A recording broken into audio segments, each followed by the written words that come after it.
पिछले 24 घंटों में यूक्रेन की सेना ने जो कर दिखाया है वो अनथिंकेबल है। अब से कुछ दिन पहले तक इसके बारे में कोई सोच भी नहीं सकता था, लेकिन यूक्रेनी सेना ने इसे आज सच कर दिखाया है। दरअसल आप जानते ही हैं कि पिछले एक हफ्ते से यूक्रेन की सेना लगातार रूस के अंदर घुसी हुई है। रूस का जो राज्य है कुर्स्क, वहां पर लगातार जमीन कब्जा रही है और रूस के अंदर करीबन 50 किलोमीटर अंदर तक घुस आई है। इसके अलावा ये बात खुद रूस ने कबूली है कि हमारा करीबन 1000 स्क्वायर किलोमीटर का एरिया यूक्रेन की सेना कब्जा चुकी है, जो कि बहुत ज्यादा बड़ी बात है। लेकिन पिछले 24 घंटों में यूक्रेनी सेना का एक कब्जा, जो कि रूस के सिर्फ एक राज्य कुर्स्क तक सीमित था, अब ये फैलना शुरू हो चुका है और ये 3 राज्यों तक चला गया है। जी हां, यूक्रेन की सेना ने 2 और राज्य इन्फिल्ट्रेट कर दिए हैं रूस के, जिसमें से पहला है ब्रयांस्क, दूसरा है बेलगोरोड और तीसरा तो है ही कुर्स्क।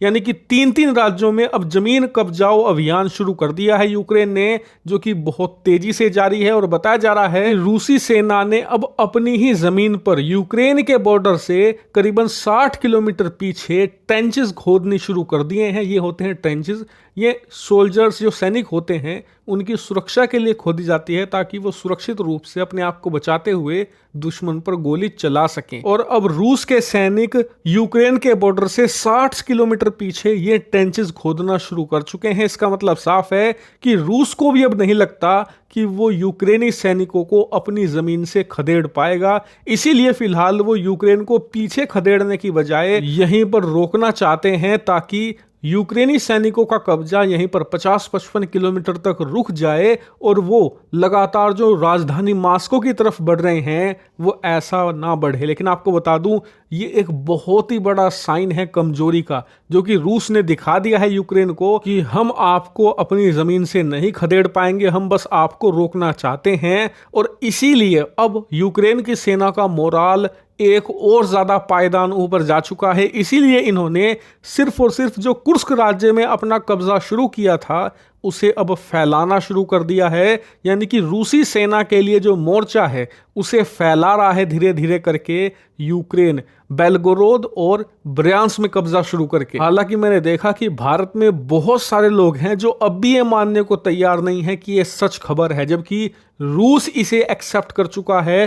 पूरी दुनिया मान रही है कि यूक्रेन के सैनिकों ने 1000 स्क्वायर किलोमीटर, जो कि बहुत बड़ा एरिया होता है, दुनिया के कई ऐसे छोटे देश हैं जो इसी एरिया के होते हैं। यानी कि दुनिया के कई छोटे देशों जितनी जमीन कब्जा ली है यूक्रेन ने, और ये कब्जा लगातार फैल रहा है। लेकिन भारत के वो लोग जो अब भी इस खबर पर यकीन करने को तैयार नहीं हैं, आज उन्हें यकीन करना पड़ेगा। स्क्रीन पर आप देखिए, अब से कुछ ही देर पहले भारत का जो दूतावास है रूस के अंदर, उसने भारत के जो लोग रूस में रह रहे हैं उन्हें एडवाइजरी जारी करी है कि अगर आप रूस के इन 3 राज्यों बेलगोरोद, ब्रयांस्क और कुर्स्क, इन तीनों में से किसी भी एक राज्य में रहते हैं तो तुरंत छोड़कर पीछे हट जाइए या फिर देश वापस लौट जाइए। और सबसे खास बात, अगर आप प्लान कर रहे हैं इन 3 राज्यों में जाने का तो आप ऐसा भी मत कीजिए। यानी कि रूस के ये तीनों राज्य ऑफिशियल तरीके से युद्धग्रस्त घोषित हो चुके हैं। वहीं बात करें रूस के इंटरनल हालात की, तो यूक्रेन ने इन तीनों राज्यों में कब्जा शुरू करके ये बात तो इंश्योर कर दी है कि रूस के वो लोग जो अपनी सरकार को सपोर्ट कर रहे थे और पिछले 2.5 साल से टेलीविजन पर बैठकर देख रहे थे इस पूरे युद्ध को, और लग रहा था उन्हें कि युद्ध तो यूक्रेन में चल रहा है, नुकसान होगा तो यूक्रेन का होगा, हमारा क्या बिगड़ता है। अब वो टेंशन में आ चुके हैं, क्योंकि यूक्रेन ने ये बात साफ कर दी है कि युद्ध हम अब आपके घर तक ले आए हैं, नुकसान आपको भी अब उतना ही होगा जितना कि पिछले 2.5 सालों में हमें देखने को मिला है। इसीलिए अब रूस के अंदर जो पैनिक है वो तेजी से फैल रहा है और इसका नुकसान होगा व्लादिमीर पुतिन को, क्योंकि जैसे जैसे पैनिक फैलेगा सरकार और व्लादिमीर पुतिन के खिलाफ असंतोष बढ़ता जाएगा, लोग उनके खिलाफ सड़कों पर भी उतर सकते हैं। ऐसे में पुतिन के लिए ये बहुत चैलेंजिंग टाइम है। देखने वाली बात ये होगी कि वो इससे निपटते कैसे हैं।